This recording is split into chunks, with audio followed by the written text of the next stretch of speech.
Alright, so as we know, we got 4 classes in the game. Some of them have some kind of subclasses. It's not something official, it's more of a thing that a player base separates the champions into. So in the tank category, for example, we have main tanks and off tanks. In the support class we have main support and off healer. And in the damage class we have snipers, usual generic damage champions that don't have a cool name, and blasters. And today I wanna talk about the last one, the blasters. We have 3 blaster champions at the moment. Bumpkin, Drogoz and Willo. They have similar playstyle, they have similar kits, and they do the same job. But their power level is different. They handle different situations differently, and they require different amount of skill to get the full value from. So now I wanna define once and for all, or more likely for this patch because high-risk swings balance changes every patch really hard, which champion is the best of them all.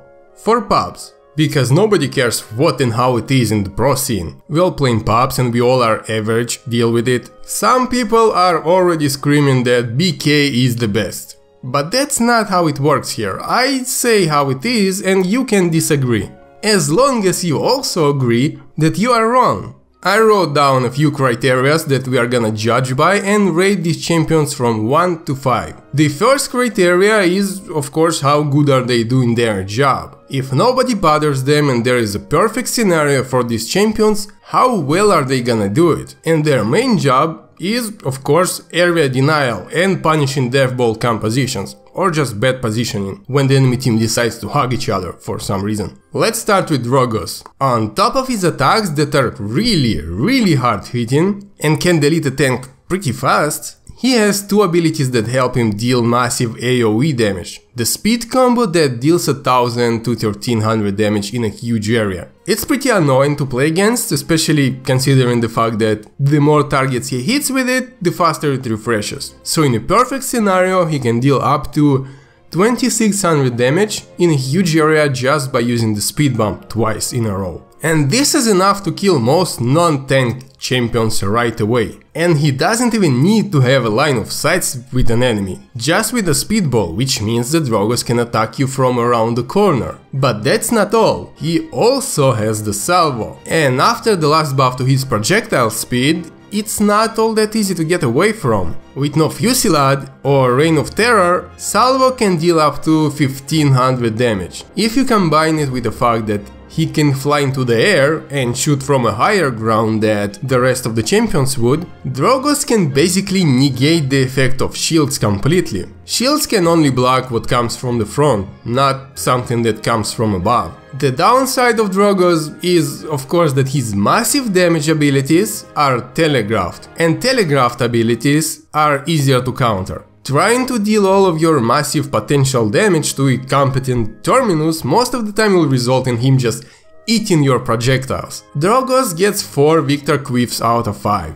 Then we have a Willo. Her maximum potential damage is not that good. She only has 1 ability that deals real massive damage, that could kill a target right away. Seedling without the legendary for it can deal up to 2000 damage if all 5 projectiles explode next to a target. But Seedling is of course also telegraphed, unless you do this one trick. You hit the Seedling on the floor on the high ground, make it bounce to the target, and then it explodes right in someone's face and drops 4 more next to it and doesn't really give all that much time to escape it. Outside of that, she has her usual attacks that aren't as hard hitting as Drogoz's, but they are more frequent. That allows Willo to apply a lot of constant pressure with that area damage, instead of hard hitting damage that deletes tanks. This is of course a downside. If you can't really kill tanks all that fast, then you're not all that good. But she also has the dead zone. Even though it doesn't straight up kill targets, it helps either killing them or forcing them to get out of the point.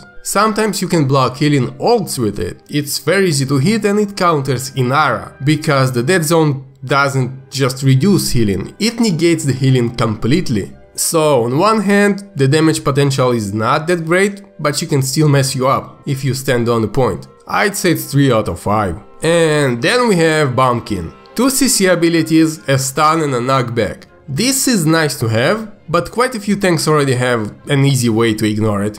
But the core of BK's strength is in his primary fire. Sticky bombs, when stacked enough, can vaporize even the toughest target and everyone who stands next to it. Healing doesn't work against that, because if you detonate a target with 6 charges on it, it just dies in one right click. You can also make some kind of minefield on the point and detonate when somebody gets close, which gives you an extra area denial option. BK obviously gets a solid 5 in array ladies out of 5. But that's all in a perfect scenario, if nobody's pressuring you and you can deal all the damage that is built into your kit. However, in pubs, like 80% of your success as a damage champion depends on how good you are at defending against flanker.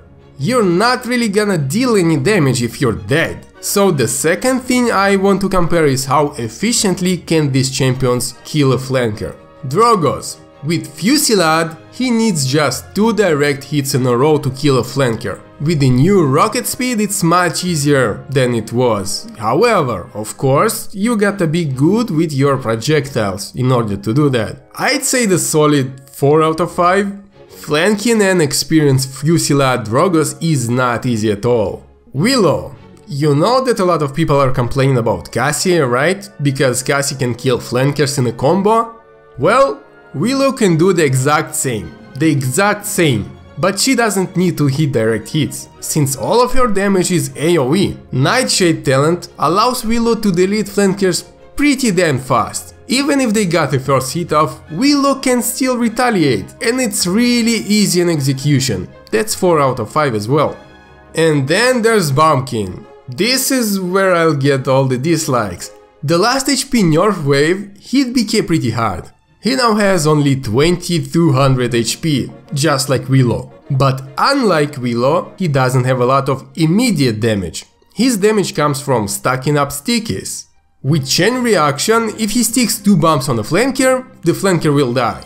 Unless, of course, he uses some kind of invincibility skill that flankers definitely have a lot of. So even if you stick it 2 times and Moji uses your shield, all of your stickies just disappear. And you didn't deal any damage at all. And while you are just trying to stick them on a flanker, he already damages you. And with 2200 HP you don't really have enough time to stick 2 bombs and detonate them before the flanker kills you. So the optimal way to kill a flanker as BK is not to stack bombs on them, but detonate them one by one. But that means that you'll need at least 3 bombs. And don't forget that hitting these bombs on an uncomfortably close range is hard. Add on top of that the fact that Bumpkin has the worst mobility skill among the blasters. Just think about it. If Drogoz and Willo get shot, they just press F and reposition immediately, while still being able to shoot. BK's puppy bomb is not that at all.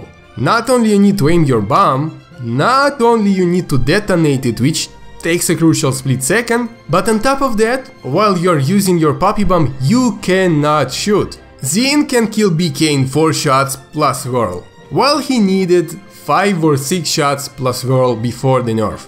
All of this means that BK is very vulnerable to flankers at the moment, and he will keep being vulnerable until he gets his HP back. He gets 1 out of 5. Some supports are harder to kill than BK at the moment. And the last criteria is the ultimate. In games like this, the ult is a big deal, and sometimes some ults can't change the tides of the battle. It's a big deal to have an extra move that can change the match. Willo's ult is almost useless in most maps against most picks. On some maps, you can flank using the ult, like on certain beach you can get behind the defending team, but I wouldn't say that it's a worthy ultimate, especially when you can do the same with Drogoz, but without using the ult. Willo's ult gets 1 out of 5.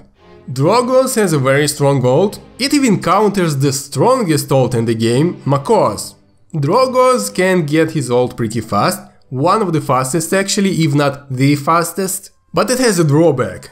A lot of times after you kill someone with it, you die. So you trade your life for a life of a tank most of the time. It might be worth it, but if you die after getting 1 kill, it means that the rest of the job depends on your team, and your team has infinite ways to screw up. If you don't do things on your own, then you don't do things, period. And even if you do everything perfectly and you don't die, this ult can only kill 1 opponent.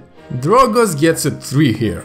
BK's ultimate though can get all 5 enemies. If you hit a non-tank target with it, it dies. If something doesn't die, it gets stunned, and being stunned against BK is almost equal to be dead. This ult is a bit harder to use than Drogoz, but it has a lot of potential and it's not nearly as risky. I've seen a lot of times how this ult dropped in the right moment wins a game. I'd say it's a solid 4 out of 5. So now we can see an average of these 3 champions and tell who is better in which situation. Drogoz with enough skill to hit his projectiles, he is the man to do the job when you are afraid of a flanker and needs a lot of damage on the point. BK works best when the enemy team doesn't have a flanker at all, while has the most potential damage for the point. Willo works when you are really scared of a flanker but still want to take a blaster champion. So there you have it. So don't forget to leave me a dislike, unsub and tell me how wrong I am. Also you can throw some hate messages at me on Twitter. Love you all, peace.